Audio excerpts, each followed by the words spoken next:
¿Cómo les va? Bienvenidos al primer Farmacología Responde de este año 2025. Estos son videitos que voy a subir cada tanto respondiendo las preguntas de ustedes. Aprovechen si quedan dudas de estos momentos que vamos a tener, que cada tantos, 2, 3, depende de los temas, va a aparecer en Instagram, va a aparecer en WhatsApp, en Telegram. Bueno, ¿qué dudas tienen? Y aquí voy a responder las preguntas que me han dejado entre el lunes 31 de marzo y el martes 1 de abril. Vamos entonces a la primera pregunta. Tal vez las preguntas no están en orden que me han aparecido. Las ordené según de cómo dimos el tema, porque hay preguntas, por ejemplo, de curvas, de dosis, de receptores. Entonces, comienzo respondiendo la de receptores, porque es el primer tema que vimos, y después voy a responder el de curvas y el de dosis. Entonces, la primera pregunta fue, ¿la proteína G actúa como mensajero en el complejo fármaco-receptor? La proteína G, digamos que funciona como receptor. Llamémosle, ¿quieren llamarle mensajero? Bueno, sí, llámele mensajero. ¿Qué sucede? Acá tenemos un gráfico de la proteína G. Recuerdan que la proteína G se la llama de los 7 pasos. ¿Por qué? Porque atraviesa 7 veces la membrana. Aquí tenemos donde está pregunta 1, lo que es la parte extracelular. Aquí tenemos, atravesando a esta estructura celeste que es la proteína, la membrana celular. Y tenemos esta zona donde están alfa, beta y gamma, que son las 3 partes que tiene la proteína G en el interior de la célula, es justamente la porción intracelular. Entonces, cuando llega un fármaco que se une a la proteína G, sucede la activación de la proteína G, en donde fíjense en la diferencia. Primero, empecemos que unido al alfa hay guanosindifosfato, GDP. Fíjense en que cuando se activa, cuando se une el ligando, que es el fármaco, fíjense, de guanosindifosfato se pasa a guanosintrifosfato. Y la porción beta-gamma se separa del alfa. Ahí la proteína G está activada y ahí es cuando funciona como receptor. ¿Qué es lo que hacen los receptores? Emitir una señal. Emiten una señal, que es la que provoca el efecto farmacológico. ¿Sí? Entonces, en el momento en que la proteína G se activa, ¿sí? Está el sector alfa que se queda, tiene algunos efectos, pero mayormente los efectos los provoca esta unión beta-gamma. Son los que emiten la señal para producir el efecto. Relacionado con la proteína G, solamente hay 2 tipos de efectos. Unos, los que están asociados a canales iónicos. Que creo, no sé si está acá, no. Bueno, en una próxima diapositiva lo vamos a ver. Y otro es lo que se llaman segundos mensajeros. ¿Qué son los segundos mensajeros?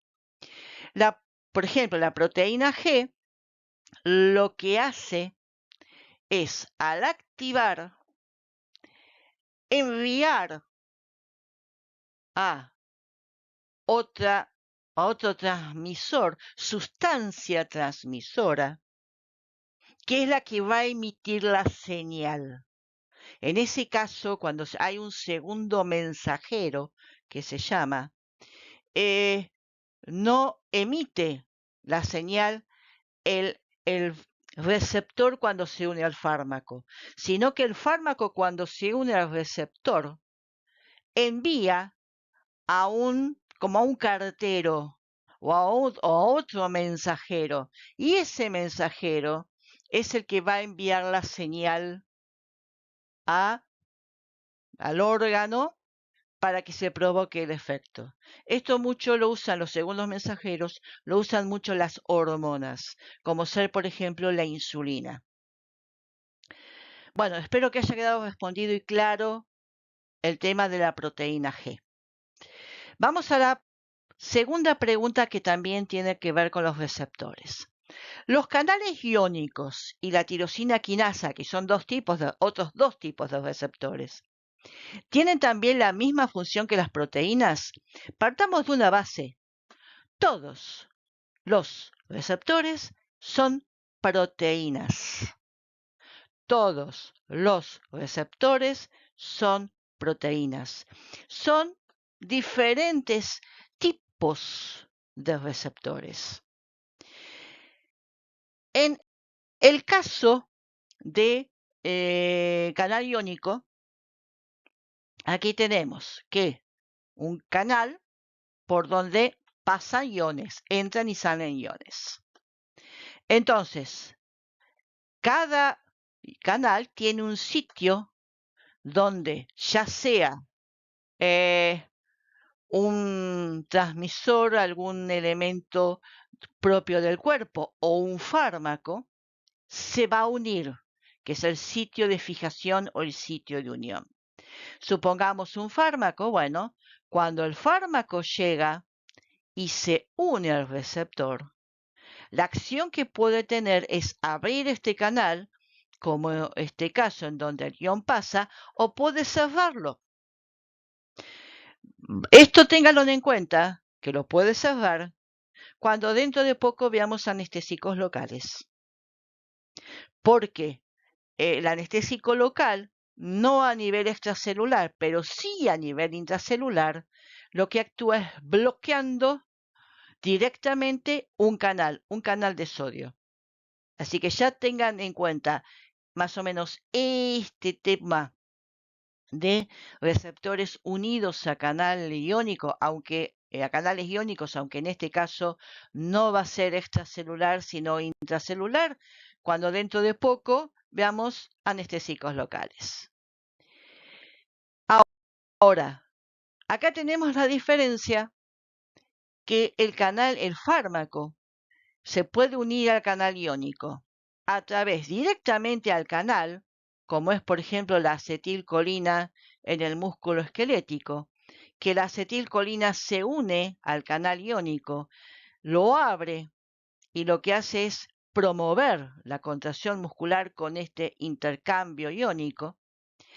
Pero esta misma acetilcolina, si se une a un receptor que está en la proteína o acoplado a la proteína G, y también esa proteína G a su vez está acoplada o asociada o unida a un canal iónico. Fíjense, la acetilcolina acoplada a proteína G cierra un canal iónico y de esa manera inhibe la contracción muscular. Son un ejemplo de un mismo transmisor, la acetilcolina, que se une al canal iónico a receptores que están directamente al canal iónico, o sea, está el canalcito y está ahí el receptor. O que está unido a proteína G, que la proteína G está unida o asociada al canal iónico. Por favor, si esto siguen sin entender, me vuelven a enviar mensaje directo de Instagram o me preguntan al mail farmacologiafolp@gmail.com, que vemos cómo de alguna manera se los puedo explicar. Coordinamos algún día que ustedes estén en la facultad y yo también, que no sea viernes, y ahí, por ahí en la cátedra, de una forma, a ver, más activa, se los puedo explicar para que lo entiendan. Bien, entonces seguimos con la misma pregunta 2 con respecto a canales iónicos. Vamos ahora al otro tipo de receptor que me preguntan, que es el tema de la tirosina quinasa. Fíjense, acá la superficie celular o lo mismo, extracelular, membrana plasmática, citoplasma. Tenemos tirosina quinasa. Tirosina quinasa, los receptores, es como, cuando están inactivos, es como que está separado. Son dos monómeros que están separados. Ahora, cuando se une un fármaco o dos unido y se unen a estos, al sitio donde se liga la molécula, ya sea endógena o fármaco, ¿sí? Fíjense la diferencia. Acá están por separados. Son como dos sustancias, dos productos, dos enzimas que están inactivas y por separado. En cambio, fíjense en que cuando un fármaco o una sustancia se une, ¿qué pasa? Se activa el receptor y pasa a ser de dos monómeros a un diómero. Es decir, se unen y ahí en ese momento se activa la enzima y la enzima es la que emite la señal para provocar el efecto farmacológico. ¿Sí? O sea, es un efecto de transmisión. Entonces, los receptores son proteínas. No hay otro tipo de receptor. Puede estar en membrana, puede estar dentro del citoplasma, puede estar en membrana nuclear. Hay algunos, solamente 9 tipos de fármacos que tienen su receptor en el núcleo, como ser, por ejemplo, algunas hormonas, como ser, por ejemplo, los fármacos antineoplásicos, como ser, por ejemplo, la vitamina A.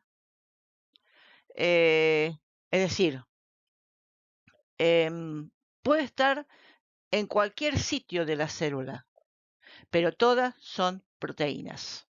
¿Sí? Entonces, bueno, espero que haya quedado claro este tema de receptores. Vamos a la tercera pregunta. Acá vamos a dosis. No entendí mucho el concepto de dosis-ataque. ¿Podría desarrollarlo un poco más? Bien. Dosis, recuerden, es cantidad de fármaco que produce un efecto determinado. De acuerdo a las características de esa cantidad de fármaco, es el tipo de dosis. La dosis de ataque es un tipo de dosis, es la cantidad de fármaco que se da mayor a la dosis usual, que es otro tipo de dosis, para lograr un efecto farmacológico más rápidamente, el mayor efecto el mayor efecto farmacológico posible y lo más rápidamente posible. Y que se utiliza en ciertos casos, digamos, de urgencia o cuando se necesita que el efecto farmacológico comience ya, no dentro de 2 o 3 días, ya. Entonces, recuerden, dosis mayor, dosis de ataque es una dosis mayor a la usual. Recuerden que la dosis terapéutica más utilizada es la dosis usual.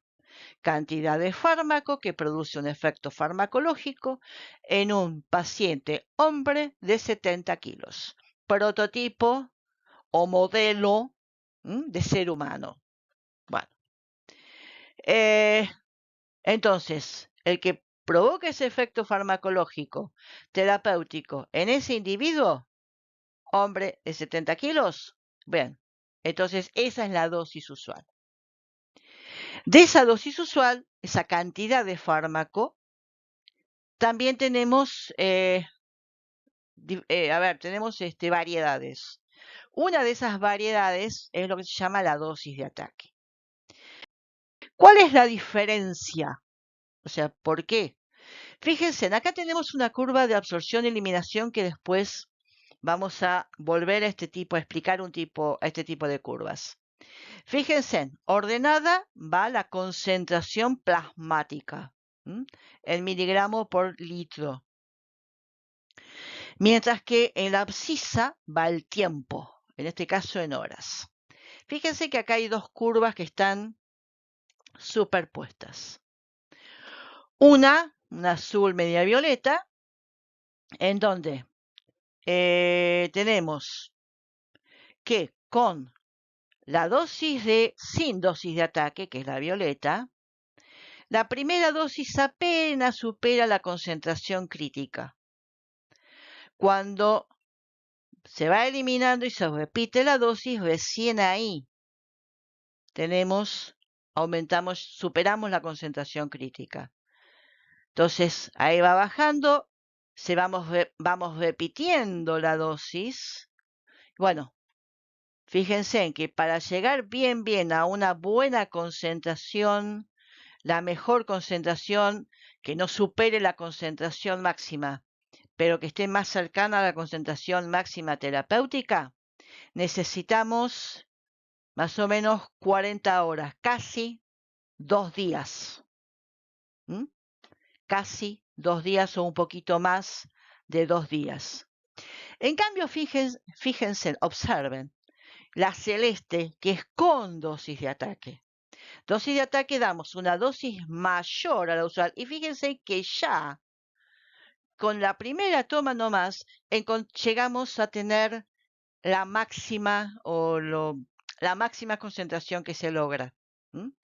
Entonces, y que después con las dosis repetidas, que ya estas dosis repetidas no son igual, sino es lo que se llama dosis de mantenimiento, se mantiene por bastante tiempo, aunque baja por la eliminación, se mantiene bastante la concentración y siempre por encima, nunca llega a bajar por debajo de la concentración crítica. Entonces, supongamos, vamos a hacer un ejemplo. Esto se da mucho con los antibióticos.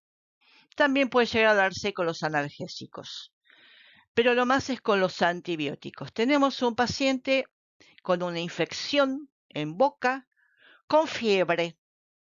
¿Qué nos indica que esa infección bucal provoque fiebre? Que las bacterias que están provocando, que son las causantes de esa infección en una pieza dentaria, ya están en sangre. Están en el resto del organismo. Están provocando una manifestación general. Entonces, ahí necesitamos una acción rápida. Necesitamos que acabar con esa infección lo más rápido posible o disminuirla lo más rápido posible y hacer que desaparezca la fiebre lo más rápido posible. Entonces sí, podemos dar un antipirético, pero es un engaño.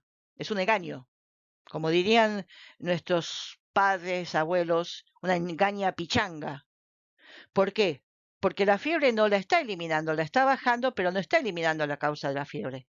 El antibiótico es el que va a eliminar la causa de la fiebre. Entonces, supongamos que hay un antibiótico que se da 500 miligramos cada 8 horas. Entonces, en ese caso, Una dosis de ataque sería que la primera toma sea de 1 gramo. Entonces, con 500 miligramos cada 8, lo que vamos a tener es la curva violeta o azul.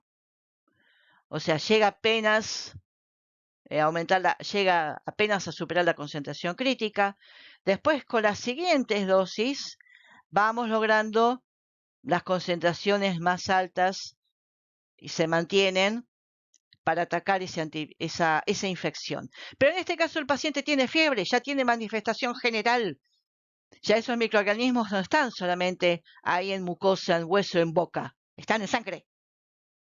Están provocando infección, están provocando una sintomatología general. Fiebre.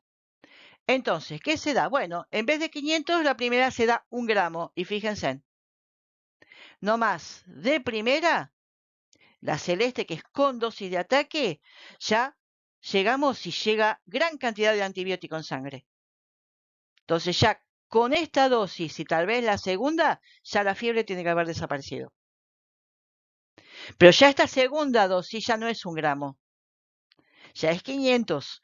Pero ¿qué pasa? Como no llegó a bajar, como primero dimos más fármaco de ataque, también se le llama, en algunos libros o artículos lo he leído como, las he encontrado como dosis de choque.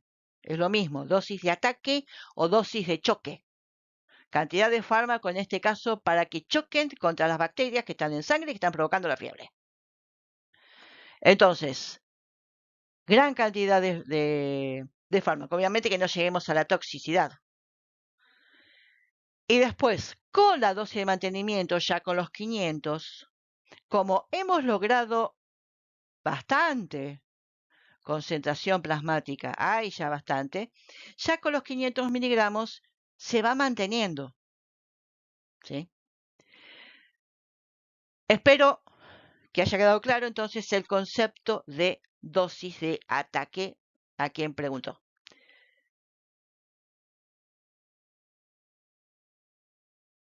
Bien, siguiente pregunta. Dosis diaria y dosis de mantenimiento. ¿Están relacionadas? Estamos nuevamente con son dos tipos de dosis diferentes. La dosis diaria, es decir, relacionado a día, es decir, a 24 horas. Chicos, para estudiar farmacología, prefijos y sufijos. Tengan en cuenta prefijos y sufijos. El prefijo y el sufijo nos dicen mucho. Sobre todo, generalmente es uno de los dos, o el prefijo o el sufijo. Y en algunos casos los dos nos dicen algo. Bueno, en este caso, el prefijo día. Diaria es por día, es decir, 24 horas. La dosis diaria es la cantidad de fármaco que se administra en 24 horas. Si un fármaco se administra, dosis usual, 500 miligramos cada 8 horas, 5 por 3 son 15. La dosis diaria de ese fármaco es 1500 miligramos. Dosis diaria. Dosis de mantenimiento es la dosis con que en un tratamiento, que es la curva que vimos recién con la dosis de ataque, es la dosis que mantiene lo más posible las concentraciones, la cantidad de fármaco, pero sobre todo la concentración que hemos logrado con la dosis de ataque. Más bien, la dosis de mantenimiento puede estar más relacionada con la dosis usual, no con la diaria. O sea, la dosis por toma. Porque en general la dosis de ataque o dosis de choque es el doble de la usual. Y después la usual se convierte en dosis de mantenimiento. Pero no, son dos tipos de dosis distintas. Dosis, partamos de la base, es cantidad de fármaco para un efecto. Después, de acuerdo a la variable de ese efecto, vamos a tener los diferentes tipos de dosis. Nuevamente, si no se entendió, me escriben mensaje directo de Instagram o farmacologiafolp@gmail.com. Bien, ahí estaba entonces mantenimiento de mantener. ¿Mm? Bueno, y otras preguntas, no entendí las curvas de absorción y eliminación y las vías de administración. Entonces, mayormente, ¿cómo vamos a tomar las curvas? No tanto que las dibujen ustedes, sino que las identifiquen. O sea, que vean el gráfico y las identifiquen y las interpreten. ¿Por qué? Porque ustedes como odontólogos, al menos que estén dentro de un grupo de investigador, entonces ahí sí, por ahí tienen que dibujar las curvas. Las curvas a ustedes les va a servir más si las saben interpretar, sobre todo para que, y con todo respeto a los agentes de propaganda médica o visitadores médicos, no los pasen por encima, no los tomen por tontos que no saben nada. Porque hay veces que en las lindas gráficas que los laboratorios presentan para, digamos, promocionar un medicamento nuevo, que siempre suele ser la panacea o lo mejor que ha existido, que existe. Uno de los tipos de gráficos que presentan son curvas y a veces las curvas están mal hechas o son engañosas. Entonces, bueno, por eso a mí me interesa más que las identifiquen y que las sepan leer, a que las sepan hacer. Es probable que a alguno le pida que dibuje una de las curvas que le hemos dado, pero a mí lo que más me interesa, por eso cuando yo hago los exámenes, lo que voy a hacer es ponerle el gráfico y que ustedes me identifiquen qué tipo de curva es o qué es lo que está graficando esa curva. Bien, entonces pasemos a la curva de absorción-eliminación. Entonces, curva de absorción-eliminación. Tiempo, el abscisa, concentración plasmática, miligramos por litro de sangre o de acuerdo al estudio, a lo que se toma es cuánta cantidad de sangre, si por decilitro de sangre o por litro de sangre. El miligramo o microgramo de acuerdo también a la dosis que se administra de fármaco. Entonces, ¿qué sucede cada vez que nosotros tomamos un fármaco? Cuando nosotros lo tomamos, por ejemplo, un comprimido, supongamos que ahora a ustedes les duele la cabeza, supongamos. Duele la cabeza del estrés que le provoca farmacología y terapéutica con todo, con las clases, con los teóricos, lo largo que son los teóricos, los parcialitos que siempre se toman antes del trabajo práctico, bueno, etcétera, etcétera, etcétera. Encima que son comisiones muy numerosas y que a veces es difícil poder llegar a explicar lo que no se entiende o que el trabajo práctico lo hagan y que entiendan el trabajo práctico todos como es debido. Entonces, bueno, entonces ustedes toman el analgésico que les guste. Ibuprofeno, paracetamol, si alguno toma aspirina, si alguno toma diclofenac, lo que les gusta. Entonces, nosotros lo tomamos. Hay un tiempo, nosotros tomamos ese analgésico, ese ibuprofeno, paracetamol, diclofenac, lo que sea, y enseguida no nos calma el dolor. El dolor todavía nos sigue. ¿Por qué? Porque todavía el fármaco no llegó. El fármaco se está absorbiendo. El fármaco se está absorbiendo. O sea, está llegando a estómago, se está deshaciendo el comprimido o la cápsula blanda, se está disolviendo, está viendo a ver si hay una difusión facilitada, una difusión simple, en algún caso un transporte activo, aunque transporte activo es más en eliminación que en absorción, hasta que llega sangre. Cuando llega sangre, bueno, llega donde está el dolor y ahí empieza a actuar. Entonces, todo ese tiempo entre que nosotros lo tomamos y empezamos a sentir que ya nos duele menos la cabeza, hay un tiempo, pasó un tiempo. Ese tiempo se llama tiempo latente de absorción, porque ya el fármaco está en el organismo y a medida que pasa el tiempo, fíjense, si hacemos una línea acá y hacemos una línea acá, pasó un parte de tiempo. Voy a cambiar el puntero a ver si... A ver, si hacemos una línea acá, que es cuando lo tomamos, perdón, y otra línea acá, que es cuando empezó a no dolerme la cabeza, pasó un lapso de tiempo. Bueno, a ese tiempo se le llama tiempo latente de absorción. ¿Sí? Bueno, empezó a calmarme el dolor de cabeza. Bueno, perfecto. Entonces, bueno, va a seguir. ¿Mm?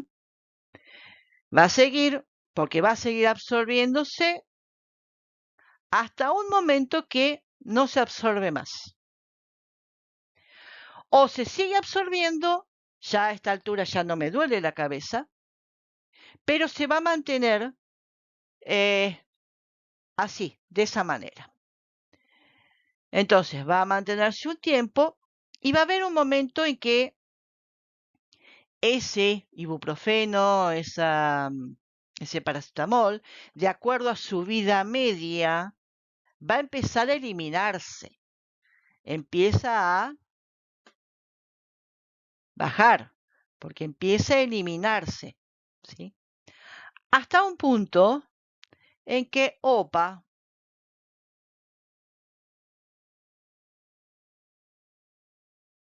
dolor de cabeza otra vez. ¿Mm? Entonces, también de este punto que empezó a calmarme el dolor de cabeza, hasta este punto que me va a volver a empezar a doler la cabeza, pasó también un tiempo, ¿sí? Ese tiempo se le llama tiempo de acción, porque durante estas horas, entre que empezó a calmarme el dolor de cabeza y hasta que me apareció el dolor de cabeza otra vez, o empezó a aparecerme otra vez el dolor de cabeza, es un tiempo, pasó un tiempo. ¿Mm? Ese tiempo se llama tiempo de acción. Fue el periodo en que el fármaco estuvo actuando. El periodo de tiempo que el fármaco estaba actuando. Por eso es el tiempo de acción.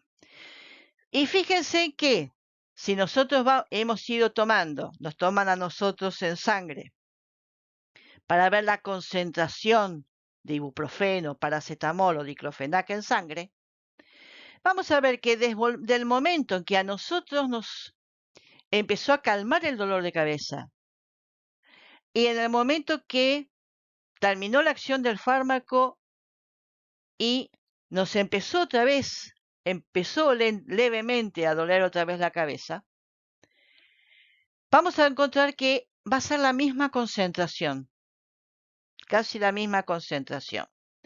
Entonces, a esa concentración tiene un nombre especial.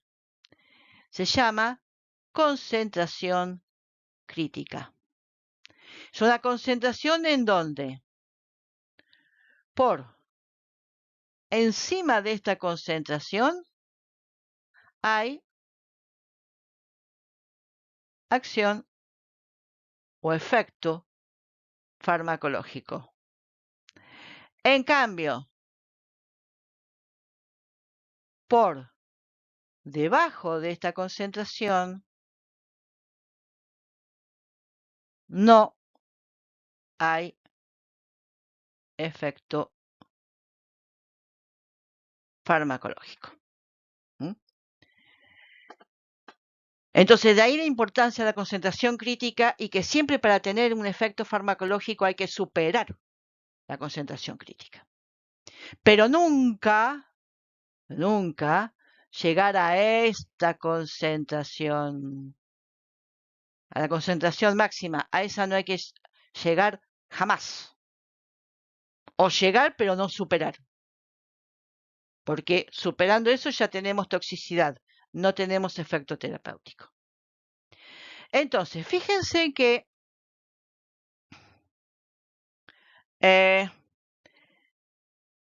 entre esta curva, el dibujo de la curva que se hizo con todo lo que pasó con ese ibuprofeno, ese paracetamol,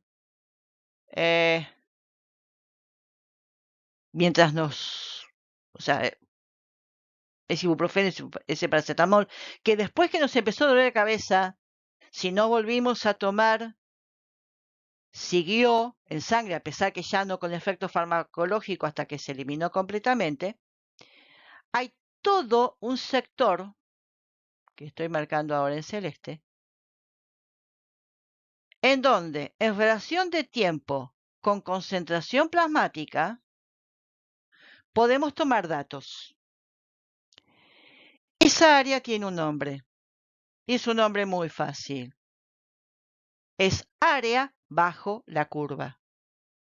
Porque fíjense, es el área que está limitada, está todo el área que va del dibujo de la curva desde su absorción a la eliminación, relacionada a su vez con el tiempo. Toda esta área, la vuelvo a pintar de celeste, es el área bajo la curva y donde vamos a tener muchos datos. Primordialmente acá vamos a tener datos sobre todo de farmacocinética. ¿Cuánto es el tiempo latente de absorción? ¿Entre qué concentración y qué concentración va el tiempo latente de absorción? ¿Cuánto tiempo tarda el fármaco en llegar a la concentración crítica? ¿Cuánto tarda el tiempo en llegar a la concentración máxima que llega por dosis? ¿Cuál es un poco también la biodisponibilidad? ¿Cuándo sería la vida media? ¿Cuánto tarda en eliminarse? O sea, de cuando baja la concentración crítica, termina el efecto, cuánto tarda en eliminarse. Todos los datos farmacocinéticos lo tenemos acá en el área bajo la curva. Ahora, ¿qué pasa? A ver, acá. A ver, ¿qué pasa? Fíjense en esta zona del área bajo la curva, pero tomando como piso no la abscisa, sino la concentración crítica. Tenemos otra zona en donde acá no solo vamos a tener datos farmacocinéticos, acá vamos a tener datos terapéuticos de toda la parte relacionada con la terapéutica. Por eso a esta área, que ahora está pintada de naranja, que es parte del área bajo la curva, pero que el piso va a ser la concentración crítica, se le llama ventana terapéutica, porque es una zona, una ventana dentro del área bajo la curva.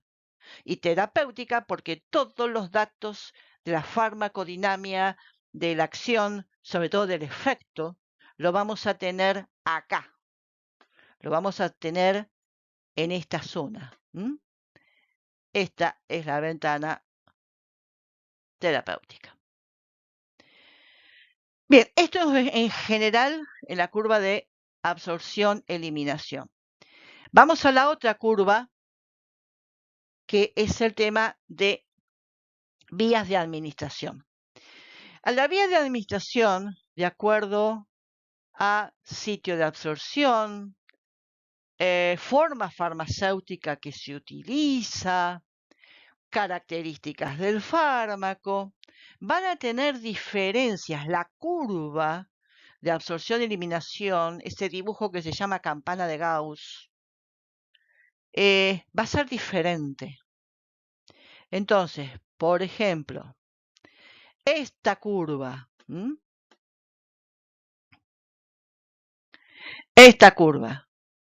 fíjense, esta curva es una curva que nace directamente de la concentración plasmática. Es decir, que no tiene tiempo latente de absorción.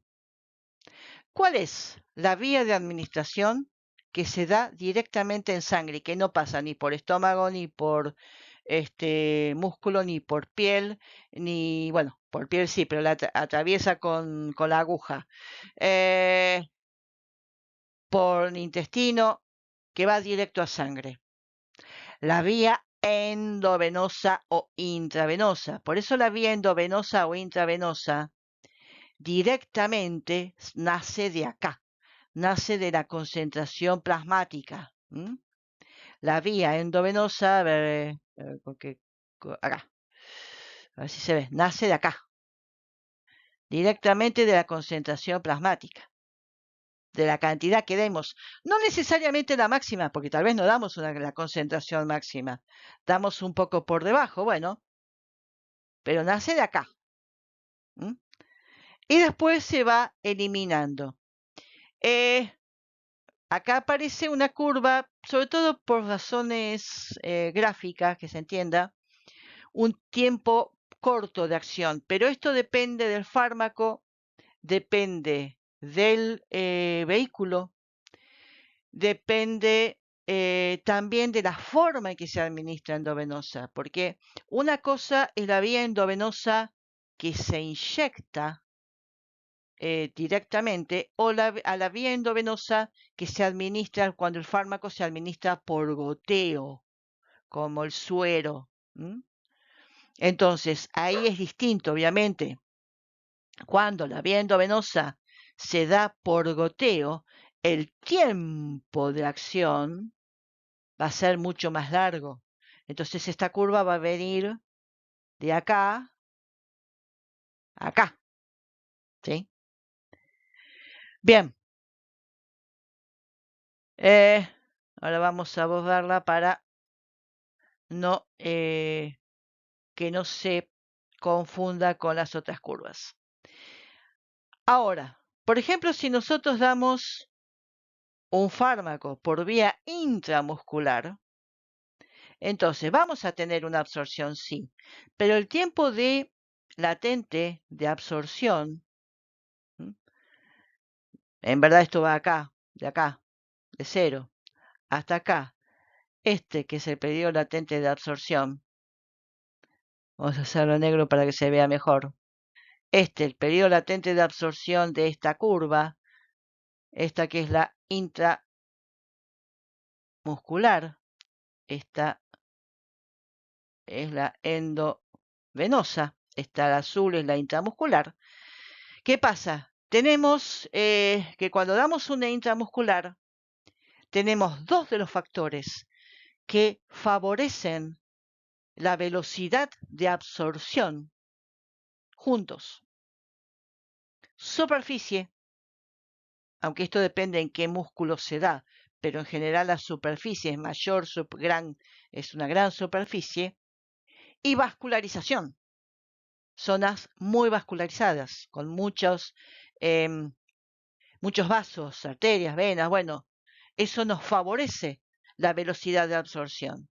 Entonces de ahí que va a ser una absorción más rápida que cualquier otra vía, que la vía oral, que la vía subcutánea, que cualquier otra vía va a ser de las más rápidas. También, de acuerdo al fármaco, va a ser el tiempo de duración de la acción. Puede llegar aquí o puede llegar muy largo. Puede llegar hasta aquí también. Vamos a ver en fármaco 2 corticoides que cuando damos intramuscular 2 sales de corticoides, primero actúa una, después actúa otra, este efecto farmacológico puede durar de 7 a 21 días. Entonces, esto obviamente depende mucho del fármaco. Y vamos ahora a la vía más usada, que es esta, que es la vía oral, con un periodo latente. Esperen, voy a ver si puedo. Ahí está, ahí está. Con un periodo latente de absorción, acá y acá. Voy a poner acá y acá. Un periodo latente de absorción más largo que la intramuscular. La endovenosa no tiene periodo latente de absorción. Un tiempo de acción que también depende del fármaco, puede ser más corto, puede ser más largo. Es una vía bastante segura y con una eliminación también más lenta. Entonces, las alturas que le he puesto a las curvas simplemente es algo gráfico, para ayudar al gráfico, porque hay fármacos que esta es la vía oral, porque hay fármacos, por ejemplo, hay un antibiótico que por vía oral llega, no sé si me llegó, a la misma concentración, me quedó un poquito corto,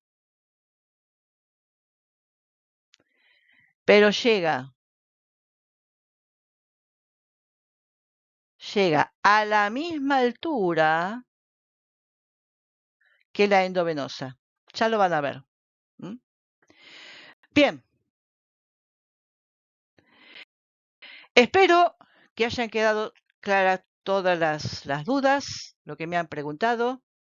Aprovechen cada vez que aparece.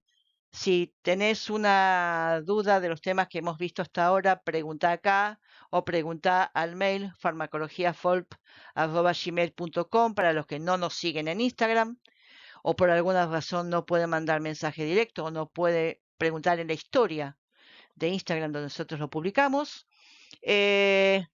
¿No quedó claro? Vuelvan a preguntar, que de alguna manera coordinamos para que, a ver cómo se los puedo explicar para que lo entiendan. Me despido hasta el próximo Farmacología Responde, que en cualquier momento aparece. Chao.